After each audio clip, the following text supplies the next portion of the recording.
Hello place, मैं आज एक बार फिर आ गया हूँ। आप सभी को मेरा बहुत बड़ा हेलो, नमस्कार, आदाब, सत श्री अकाल, केम छो, केमो नाचो। बहुत सा लैंग्वेजेस है मेरे को जो बोलना अच्छा लगता है। कासाकाय मराठी में बोलते हैं। आप कैसे हैं? उम्मीद है आप लोग सब अच्छे से होंगे। आज का टॉपिक जो मैं लेके आया हूँ ये बहुत ही इम्पोर्टेंट है, क्योंकि एक बच्चे को गार्जियंस किसी उम्मीद से जब किसी सेंटर में डालते हैं क्रिकेट के लिए, तो उन्हें किन किन बातों से बहुत सावधान रहना चाहिए उसके बारे में बोलने वाला हूँ। ये टॉपिक जल्दी को उठाता नहीं है, बट मैं क्योंकि अपने तजुर्बे से जब 10 साल खेला, 25 साल से एकेडमी चला रहा हूँ, ट्रेनिंग का काम कर रहा हूँ, मेरे को मालूम है। तो कुछ पॉइंट्स मैं बताऊंगा कि एक सक्सेसफुल कॉम्पिटिटिव प्लेयर बनने में किन बातों की अहमियत होनी चाहिए। ये खासकर गार्जियंस के लिए ये सीख है और बच्चों के लिए भी, कि अगर आप खेल रहे हो, ठीक है, तो बहुत ज़रूरी है कि वो थोड़ी अर्ली एज में आप आओ। देखिए, क्रिकेट एक टाइम कंज्यूमिंग गेम है। अगर आप आए और उस पर टाइम नहीं दिया तो बच्चा ना घर का रहेगा ना घाट का रहेगा। पढ़ाई एक कंपल्शन है। आप जब स्कूलों में डालते हैं तो आप हमेशा सेलेक्टिव होते हैं कि जो बेस्ट है वो देखें, चाहे वो कितनी भी दूर हो। तो यही फॉर्मूला क्रिकेट में होना चाहिए। यू शुड बी अवेयर कि अगर हम कहीं अपने बच्चे को डाल रहे हैं क्रिकेट की ट्रेनिंग के लिए, वो सेंटर कितना सक्षम है, जो वहाँ का हेड है या जो कोचेस हैं वो कितने सक्षम हैं। ठीक है, तो हमारे यहाँ जो एक स्कीम है वो सबसे सक्सेसफुल इसलिए हो रही है कि हम 1 साल के लिए बच्चे को लेते हैं। 1 साल में हम उसको आंक लेते हैं कि इसके अंदर वो क्षमता नज़र आ रही है, वो फायर नज़र आ रहा है, वो टैलेंट नज़र आ रहा है आगे जाने का कि नहीं। अगर है तो उसको फिर आगे नेक्स्ट ईयर उसको रिटेन करते रहते हैं। अच्छे बच्चे तो 4 साल से हैं, 5 साल से जो रिटेन है, और जो नहीं होते हैं उनको हम फिर 1 साल के बाद साफ बोल देते हैं कि भैया आप जाइए, या तो आप पढ़ाई लिखाई करिए या फिर आप और कोई ऑप्शन देखिए किसी और स्पोर्ट्स पे। 12 महीने में अगर आप टेक्निक को, फिटनेस में कई चीज़ें, आपका फोकस, डिसिप्लिन, ग्राउंड में आपकी अटेंडेंस कितनी है, ये बहुत ज़रूरी है, राइट। तो सबसे पहले जो होता है कि बच्चा जब आता है एकेडमी, तो गार्जियंस का ये जॉब रहता है कि वो सेंटर को देख के, आज तो नेट आ गया है, सेलेक्ट करे। इंडिया में क्रिकेट बहुत पॉपुलर गेम है, तो जब पॉपुलर है तो कंपटीशन भी बहुत ज़बरदस्त बढ़ गई है। और जब कंपटीशन बढ़ गई है और बच्चे का स्किल लेवल वैसा नहीं है सरवाइव करने के लिए, फिर भी आपने उसको ढकेल दिया, भाई ये नहीं क्रिकेट में ही जाएगा और किसी गेम में नहीं जाएगा, just because you want your son to become a cricketer. अपने बच्चे को अगर इंटरेस्ट देख रहे हैं कि क्रिकेट में है तो ज़रूर डालिए, बट हमेशा सेलेक्टिव रहिए। मेरा कहने का तात्पर्य है, लैक्स ऑफ पेरेंट्स है ना, लाखों गार्जियंस इस उम्मीद में अपने बच्चों को सेंटर्स में डालते हैं कि कल को मैं अपने बच्चे को सचिन तेंदुलकर बनता देखूं, विराट कोहली बनता देखूं, धोनी बनता देखूं, आज के टाइम के प्लेयर्स की हम बात कर रहे हैं, रोहित शर्मा बनता देखूं, या जो ग्रेट्स हैं कपिल देव, राहुल द्रविड़, कुंबले, ऐसा बनता देखूं, सुनील गावस्कर।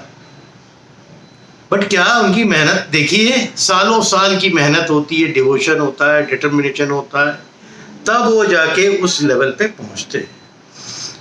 क्रिकेट एक महाकुंभ है, याद रखिए, महाकुंभ। एक कुंभ होता है, ये महाकुंभ है। हर बच्चा जो है उसमें डुबकी लगाना चाहता है, हर गार्जियन अपने बच्चे को उसमें डुबकी लगवाना चाहता है।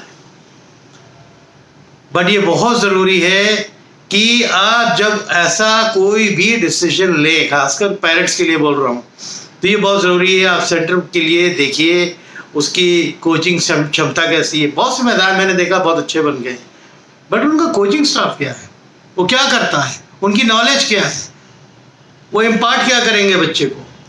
और बहुत से सेंटर हैं जो बहुत ऑर्डिनरी है बट टॉप क्लास कोचेस हैं, खुद भी खेले हुए हैं। देखिए, एक बात बताऊँ, खेलना, मेरा जो पर्सनल एक्सपीरियंस है, खेलना मेरे लिए फिर भी थोड़ा आसान था क्योंकि जो मैं अच्छा एथलीट था बचपन से ही।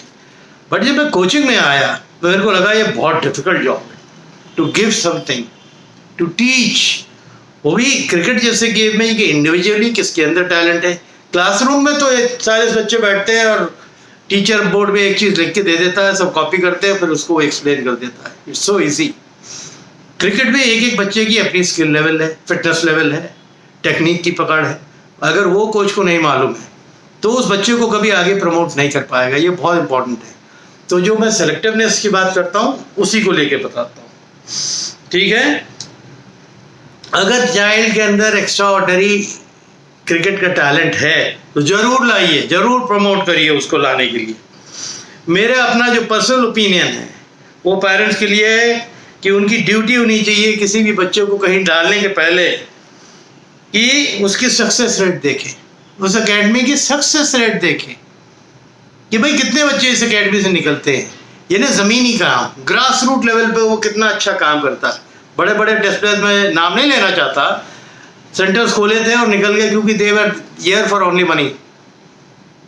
जमीनी काम कौन करता है? जो जमीन के ऊपर कोच रहता है, जो ग्राउंड के अंदर कोच रहता है। बट अगर उसकी भी नॉलेज बिल्कुल हल्की हो तो सप्लाई क्या करेगा बच्चे को? ये बहुत इंपॉर्टेंट है। तो ये वीडियो डालने का मेरा खास मकसद था कि ये बहुत इंपॉर्टेंट है। अभी तो चलिए कोविड टाइम्स है, अभी कुछ दिनों में ख़त्म हो जाएगा। बहुत से गार्जियंस अपने बच्चों के बारे में सोच रहे होंगे, बट उनकी कैपेबिलिटी ज़रूर देखिए, आंखिए। यू आर द पेरेंट्स, आपसे अच्छा। हमारे पास तो हम तब आते हैं जब वो आ जाता है। आने के बाद फिर हम देखते हैं कि भाई ये कैसे कर रहा है ना, इसकी क्षमता क्या है, आगे जा पाएगा कि नहीं जा पाएगा। 12 महीने का टाइम इसीलिए हम देते हैं कि 12 महीने में एटलीस्ट हमें ये पता लग जाता है कि भाई ये खिलाड़ी तो दिख रहा है, आगे इसकी मेहनत, ये बहुत ज़रूरी है। ये इंडिविजुअली आपके ऊपर है।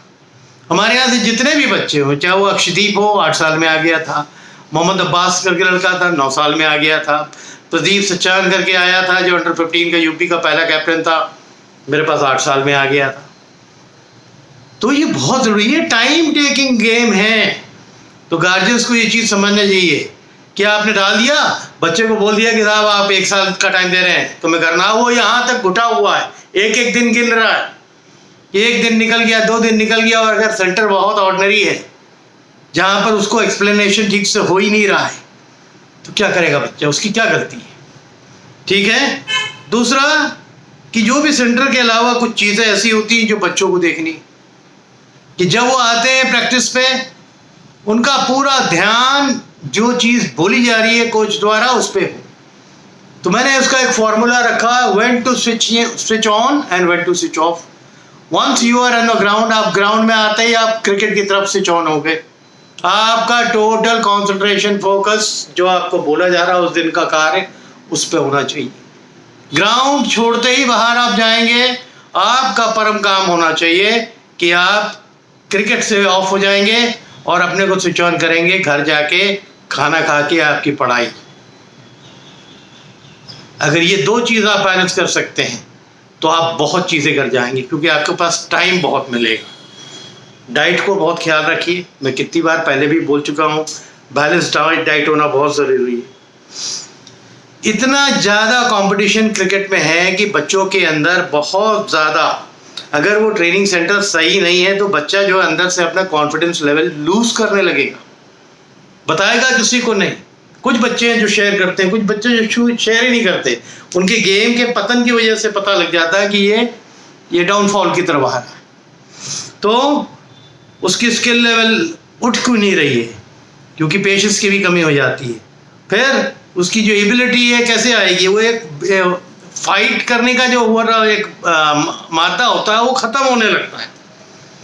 तो वो हाईएस्ट लेवल पे कैसे सरवाइव करेगा? बहुत सी चीज़ें हैं, और ये कोचेस के लिए भी। ये जो मैं बात बोल रहा हूँ क्योंकि मैं अपने तजुर्बे से बोल रहा हूँ, ये कोचेस को बहुत पेशेंस के साथ अपने को जितने भी स्टूडेंट्स हैं, प्लेयर्स हैं, उनके साथ डील करना चाहिए। ठीक है। तो आज मैं इसको शॉर्ट करके 2 या 3 पार्ट पर रखूँगा, क्योंकि कहने को तो ये सब्जेक्ट बहुत इम्पोर्टेंट है। तो इसको आज यहीं मैं ख़त्म कर दूँगा। यही उम्मीद करता हूँ कि ये वीडियो जो भी गार्जियंस देख रहे हैं और बच्चे देख रहे हैं, ये जानना बहुत ज़रूरी है कि उनकी कैपेबिलिटी, वाकई स्किल लेवल उस बच्चे का है आगे खेल के लायक, कि खाली पुश कर दिया गया उसको क्योंकि गेम पॉपुलर है। गेम तो बहुत ज़्यादा पॉपुलर है, बहुत कॉम्पिटिटिव भी हो गया है, और उस कंपटीशन में सर्वाइव करने के लिए बहुत सी चीज़ें जो मैंने आज पहले बोली उसका ख्याल करिए, ठीक है। तो आज के लिए इस वीडियो पे मैं अभी इतना ही बोल रहा हूँ। आप सेफ रहिए, घरों पे रहिए। अब तो कई सेंटर्स धीरे धीरे खुलने लगेंगे, हालांकि अभी यूपी गवर्नमेंट का ऑफिशियल ऑर्डर नहीं आया है स्टेडियम खुलने का, बट बहुत से सेंटर्स हैं जिनके अंदर फिटनेस चालू हो गया है, ठीक है। तो आप लोग और तगड़े से रहिए, राइट। तो आज के लिए इतना ही, थैंक यू। इसी कंटिन्यूएशन में अब सेकंड वाला भी मैं वीडियो अपलोड करूंगा, बट इसके बाद, क्योंकि बड़े वीडियो बन जाते हैं तो वो यूट्यूब में जाने में प्रॉब्लम बहुत होती है, ठीक है, राइट।